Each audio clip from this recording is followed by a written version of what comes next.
Now, understanding if you have post-traumatic stress disorder or if you have burnout is a very great question because it'll determine two different kind of situations in your life and what you're going to do and the kind of response options that you're going to use, right? When we go into a situation as first responders, we get there and we see the scene.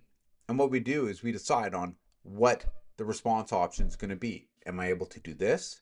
Am I able to do this? What will help and best de escalate or resolve this situation the fastest and the safest? But if you go into a situation you don't actually know what's kind of going on, you're not going to use the right tools to deal with it, to respond to it.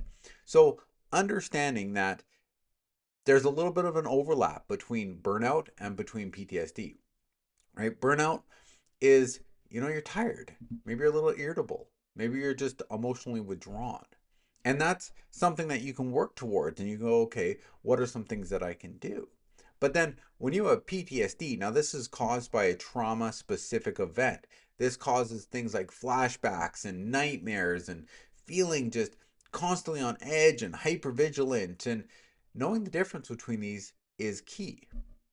But why rest isn't always a cure for that, right? Sometimes you feel it's like, yeah, I'm irritable or I'm not sleeping or I'm just pushing myself and I'm just going to take a nap or I'm just going to kind of just sleep it off. And I used to do that, my friends. I used to do that all the time. This was my depressive state is I think you know what? I'm just burnt out. I need to just take a day off or a few days off work.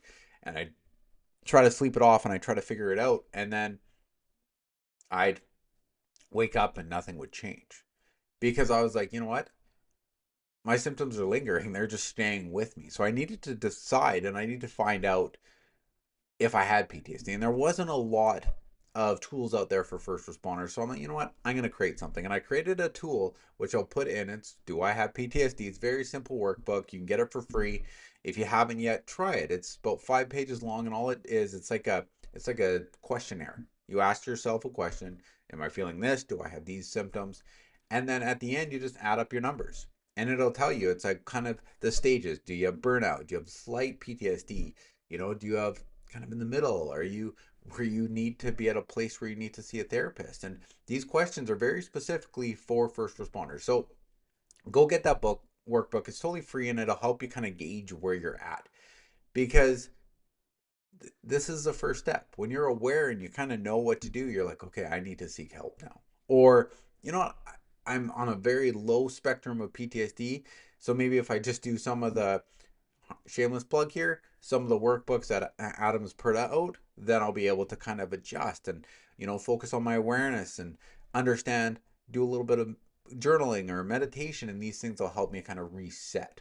So find out where you are because that's the first step in getting the answers that you need into what direction that you need to move.